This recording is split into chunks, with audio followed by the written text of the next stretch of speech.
I remember that day like it was just yesterday, even though I was only 6 years old. My name is Julie, and that day changed my life forever. Dad had gone on another business trip, leaving Mom and me alone in our house. I was playing with my dolls in the living room when I heard the doorbell ring. Mom rushed to answer it, her face lighting up when she saw who was there. "Julie, honey, go to your room and play," she said, her voice shaking with excitement. I did as she asked, but curiosity got the better of me. I peeked around the corner and saw a tall man I didn't recognize. Mom was quickly packing clothes into a suitcase, moving faster than I had ever seen her move before.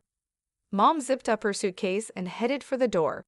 I stepped out from where I was hiding, feeling confused and scared. "Mommy, where are you going?" I asked. "I have to go away for a while, sweetie," she said, not quite looking me in the eyes. "Be a good girl for Daddy, okay?" And just like that, she was gone. No hug, no kiss goodbye, just the sound of a car engine starting and fading away. I stood there, staring at the closed door, waiting for her to come back, but she didn't. The house felt bigger and emptier than ever before. As night came, I grew more scared. I tried to turn on the lights, but I was too short to reach the switches. The darkness seemed to close in around me, and I started to cry. "Mommy, Daddy," I called out over and over, but no one came. I don't know how many days passed. I was hungry and thirsty, and the dark felt alive with monsters waiting to get me. I cried until I had no tears left, then huddled in a corner, shaking with fear.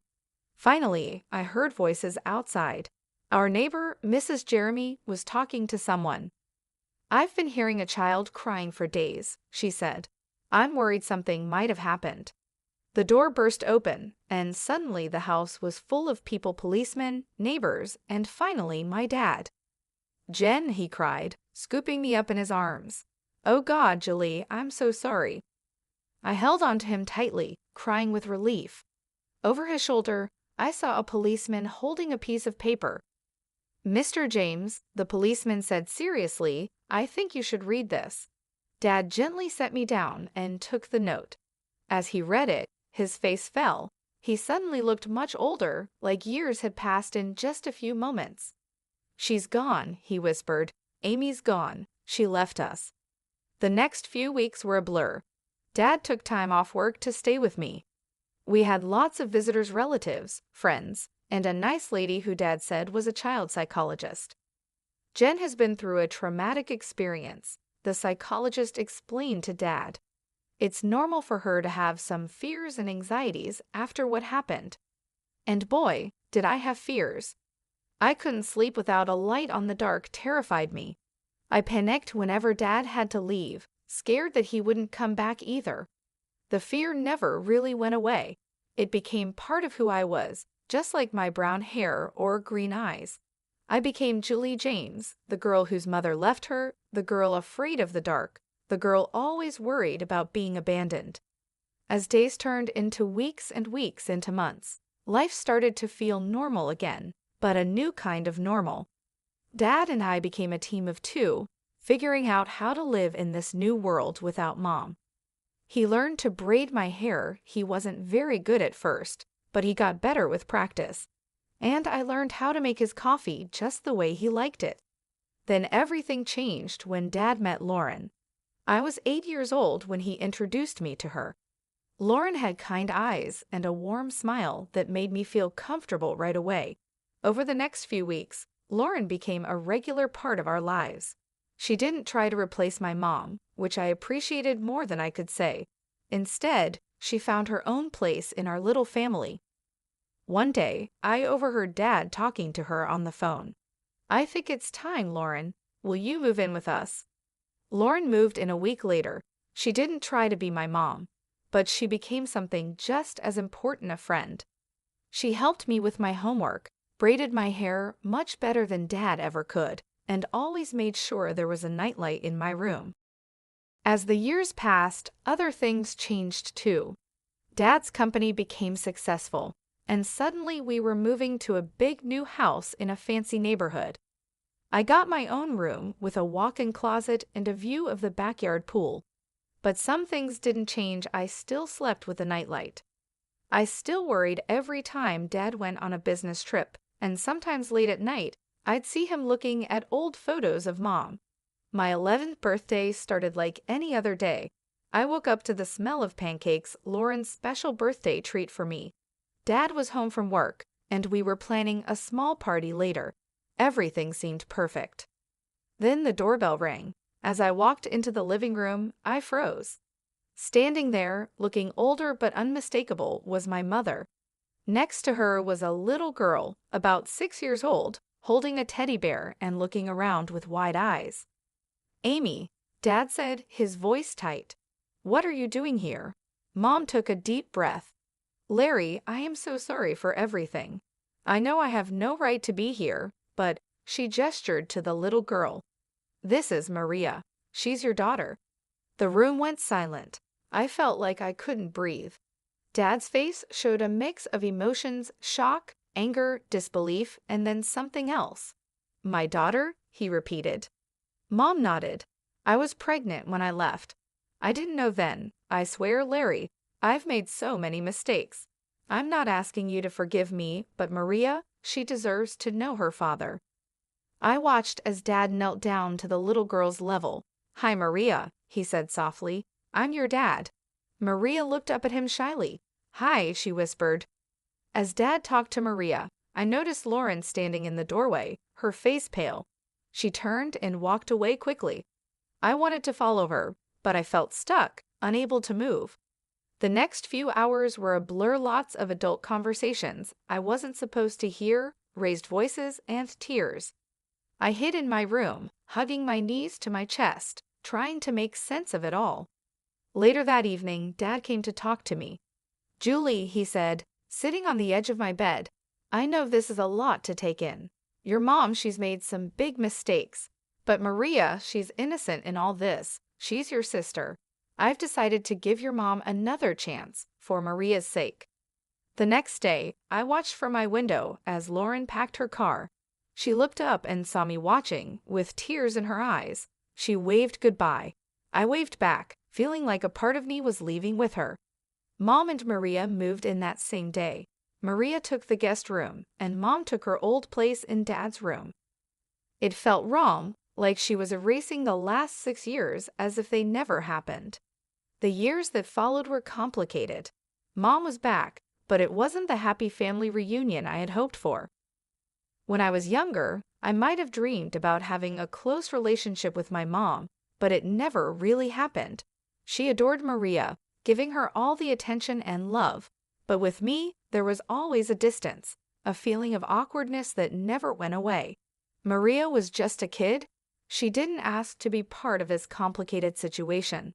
I tried not to be resentful, but it was tough, especially when I saw how easily she fit into Mom and Dad's life in a way I never seemed to. By the time I turned 19, I was more than ready to leave for college. I decided to study zoology because animals were always easier for me to understand than people. They didn't judge, they didn't have complicated emotions, and they didn't come with messy family histories. They just were. The day I left for college was bittersweet. Dad hugged me tightly, his eyes misty. "I'm so proud of you, Julie," he said. "You're going to do great things." Mom gave me an awkward pat on the shoulder and said, "Good luck," but her smile didn't quite reach her eyes. Maria, now 14, rolled her eyes and muttered, "Finally, I get my own room." I pretended not to hear her and focused on Dad's warm embrace. College was a relief. For the first time, I was away from the tension at home and the constant reminder of my complicated family situation. I threw myself into my studies, finding peace in the world of animals and nature. But even though I did well in school, I struggled socially.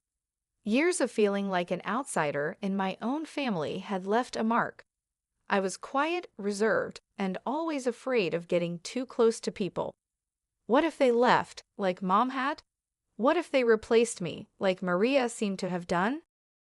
Instead, I found comfort at the small zoo on campus, where I volunteered in my spare time, caring for the animals. There was a particularly grumpy old llama named Larry who became my favorite. He didn't like most people, but he seemed to tolerate me. The years at college went by quickly, and before I knew it, I was graduating. As I stood in my cap and gown, diploma in hand, I scanned the crowd. Dad was there, beaming with pride. Mom and Maria were there too, clapping politely. "Congratulations, Julie," Mom said stiffly. "Your father and I have been talking, and, well, we think it's time you started looking for your own place. You know, spread your wings." I felt like I had been punched in the stomach. I looked at Dad, hoping he would disagree with Mom, but he just looked away, his face full of pain. "Right," I said, trying to keep my voice steady. "Of course, I'll start looking right away." The days after my graduation were tense. I was back in my childhood home, but it didn't feel welcoming at all. Dad tried his best to make me feel comfortable, but Mom and Maria made it clear that I was not wanted there. "Julie, have you started looking for jobs yet?" Mom would ask during breakfast, her tone pretending to be sweet. "You know, it's important to get your foot in the door early," Maria would add, with a smirk. "Yeah, and maybe you could find your own place too. It's getting kind of cramped around here." Nights were the hardest. I still needed my nightlight to sleep, something Maria didn't miss. One evening, as I was getting ready for bed, she barged into my room. "Seriously?" she scoffed, pointing at my nightlight. "You're 23, and you still need that? No wonder you don't have any friends." I felt my cheeks burn with shame. "Leave me alone, Maria," I muttered, but she wasn't finished. The next day at dinner, she brought it up again, this time in front of everyone.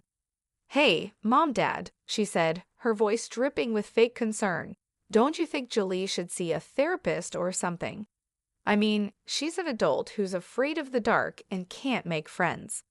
That's not normal, right?" Something inside me snapped. Years of bottled-up hurt and anger burst out. "You want to know why I'm like this, Maria?" I said, my voice shaking. "It's because when I was 6, my mother left me alone in a dark, empty house for days. Do you have any idea what that does to a child?" The table went silent. Dad stared down at his plate, his face full of guilt and pain. Mom's eyes widened in shock, and then quickly filled with tears. "How dare you?" she cried, her voice rising dramatically. "How can you be so cruel and vindictive? I've tried so hard to make amends, to be a family again, and this is how you repay me?" As Mom continued her tearful rant and Maria smirked triumphantly, I realized something: I couldn't live here anymore. This wasn't my home, and these people, they weren't my family, not really. From that day on, I threw myself into job hunting with new determination. Finally, a glimmer of hope, I had an interview scheduled at a small wildlife rehabilitation center. It wasn't glamorous, but it was a start. I left the house that morning feeling cautiously optimistic. But when I arrived, I found a hastily scribbled note on the door. "Interviews canceled due to unforeseen circumstances. We apologize for the inconvenience." Disappointed, I headed home earlier than expected. I unlocked the front door and heard voices coming from the living room, Mom and Maria deep in conversation. I was about to let them know I was home when I heard my name. If Julie wasn't around at all, Maria was saying, it's not fair that she gets any of Dad's money. She's not even really part of this family. "I know, sweetie," Mom replied in a calming voice, "but we have to be patient. Once she moves out, it'll be easier to convince your father to change his will. We just need to keep pushing her to leave." It felt like a bucket of ice water had been poured over me. They didn't just want me out of the house, they wanted me out of the family entirely. And they were after my inheritance, too. I sat on my bed, my mind racing. What should I do? Should I tell Dad? But would he believe me over Mom and Maria? He had forgiven Mom for leaving us before, and he loved them both. Maybe he'd take their side. My first bit of luck came when I saw a job posting for the Oklahoma City Zoo. They needed a zoologist to help with their wildlife rehabilitation program. It wasn't a fancy job, but it was exactly what I had been trained for. I sent in my application right away, and to my surprise and happiness, I got called in for an interview. On the day of the interview, I stood in front of the zoo's main gate, taking deep breaths to calm my nerves. The interview went better than I could have imagined. The head zoologist, Dr. Frank, seemed impressed with my knowledge and passion. "You've got the job, Julie," she said with a warm smile. "Welcome to the team." I could have cried with relief. Finally, something was going right. Working at the zoo was everything I'd hoped for and more. I spent my days caring for injured wildlife, educating visitors about conservation, and even helping with research projects. In the evenings, I'd return to my tiny apartment, which I was able to rent with the money I saved. To combat the loneliness, I started joining online forums for animal lovers and people with similar interests. That's where I met Scott. Scott was from the same city, shared my love for animals, and had a great sense of humor that made me laugh even on my toughest days. We started chatting regularly, sharing stories about our day, and discussing everything from the latest conservation efforts to our favorite books. One day, Scott suggested we exchange photos. With trembling hands, I sent him a recent picture of me at the zoo. He replied with a photo of himself. He had kind eyes and a warm smile that made my heart skip a beat. But as much as I enjoyed our conversations, the idea of meeting in person or even admitting my growing feelings scared me. What if he rejected me once he got to know the real me? What if he left, just like Mom did? Around this time, I started talking with Hannah, a girl I met on a support forum for people with childhood trauma. She understood my fears in a way no one else had before. "You know what helps me," Hannah wrote one day. "I write emails to the people I can't talk to in real life. I pour out everything I'm feeling, all the things I wish I could say, but I don't send them. I just save them as drafts. It's really healing." Taking Hannah's advice, I started writing emails to Dad. In them, I told him everything: how I overheard Mom and Maria's conversation, how hurt I was that he didn't seem to notice me anymore, and how I felt like an outsider in my own family. I also started writing to Scott. In these emails, I allowed myself to be vulnerable in a way I couldn't be in our chats. "Scott," I wrote, "I think I'm falling for you, but I'm scared. I'm scared of letting anyone get close to me. I'm scared of being hurt again." These emails, too, remained unsent, my feelings safely tucked away in my drafts folder. Dad would call occasionally, his voice a mix of concern and confusion. "Julie, honey," he'd say, "why don't you come over for dinner this weekend? We miss you." Each time, I'd come up with an excuse. "Sorry, Dad, I've got a big project at work," or "I'm not feeling well this week, maybe next time." Then, one Thursday afternoon, I was at the mall picking up some essentials when I heard a familiar voice call my name. "Julie, is that you?" I turned around, and there she was, Lauren, my former stepmother. She looked older, but her kind eyes were just the same. Before I knew it, we were hugging, years of separation melting away in an instant. That's when I noticed a young boy standing beside her, looking up at us curiously. "This is my nephew Justin," Lauren explained, ruffling the boy's hair affectionately. "I'm raising him now," Lauren explained, her voice soft. "My sister passed away last year." Over coffee, Lauren filled me in on her life after she and Dad split up. She had been on her own until her sister's death left Justin in her care. After that, we started meeting regularly, sometimes just the two of us, sometimes with Justin. One day, Lauren called and urgently asked me to look after Justin for the evening. Justin arrived at my apartment, backpack in tow. As I prepared dinner in my tiny kitchen, I could hear him tapping away on my laptop in the living room. I told him he could play games if he finished his homework.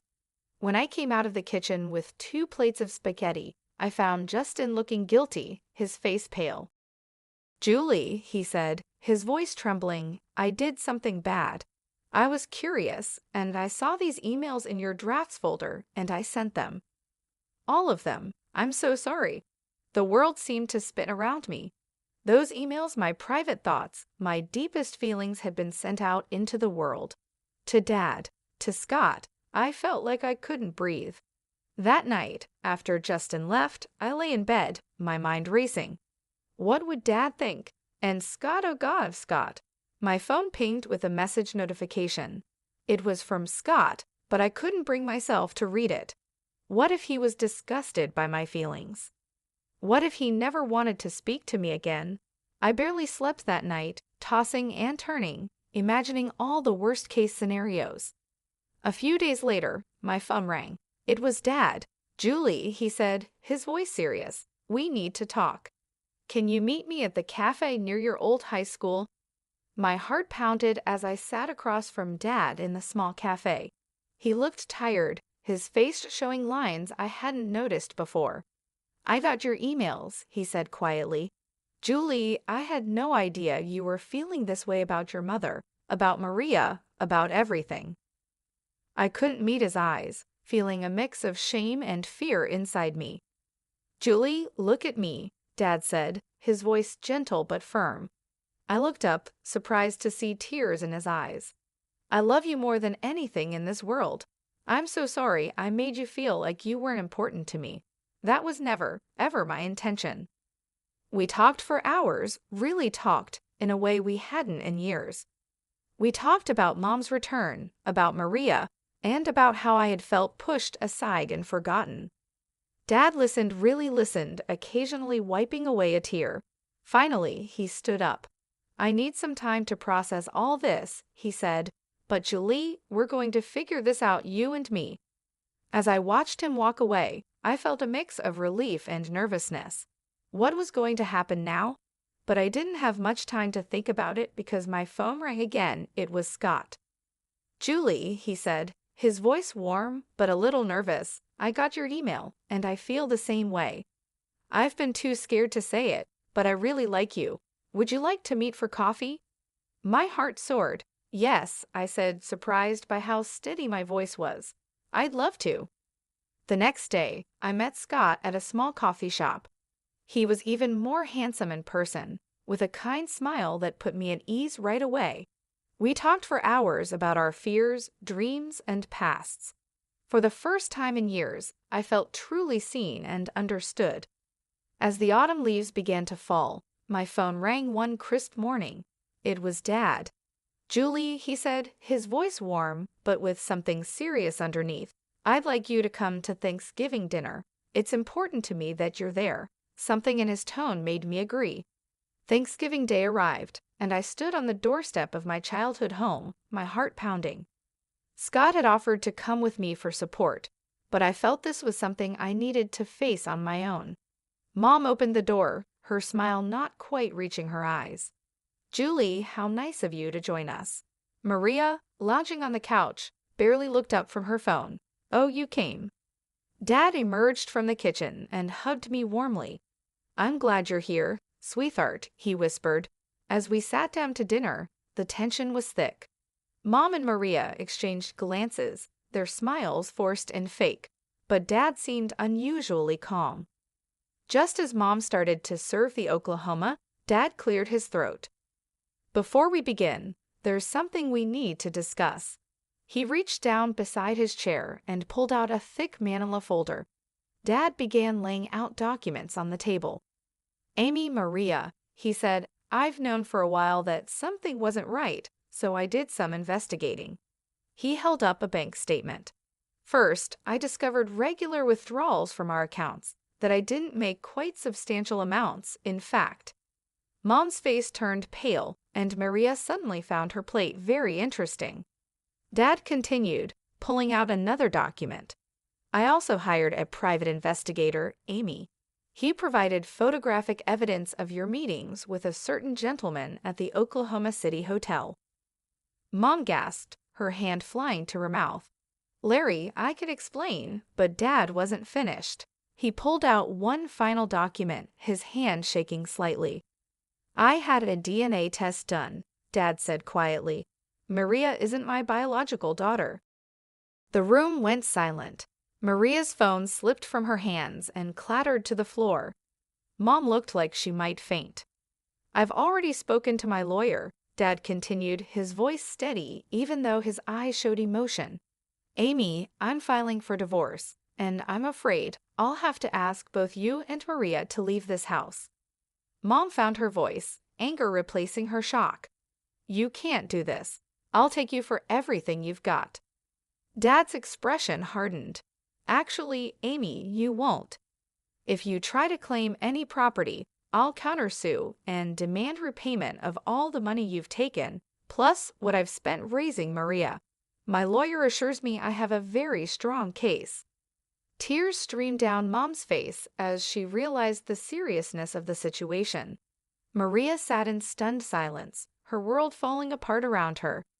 In the days that followed, Mom and Maria moved out. Dad and I began to rebuild our relationship, stronger than ever before. We started having weekly dinners, long talks, and even began planning a father-daughter road trip. One day over coffee, Dad hesitantly brought up Lauren. I've been thinking a lot about the past, he said, about the mistakes I made. I reached out to Lauren to apologize. We've been meeting for coffee, talking things through. I smiled, genuinely happy for him. That's wonderful, Dad. Lauren is an amazing woman. As for me, things with Scott were going better than I could have ever imagined. He was patient, kind, and understood my fears and insecurities. With his support, I was even starting to work through my issues in therapy.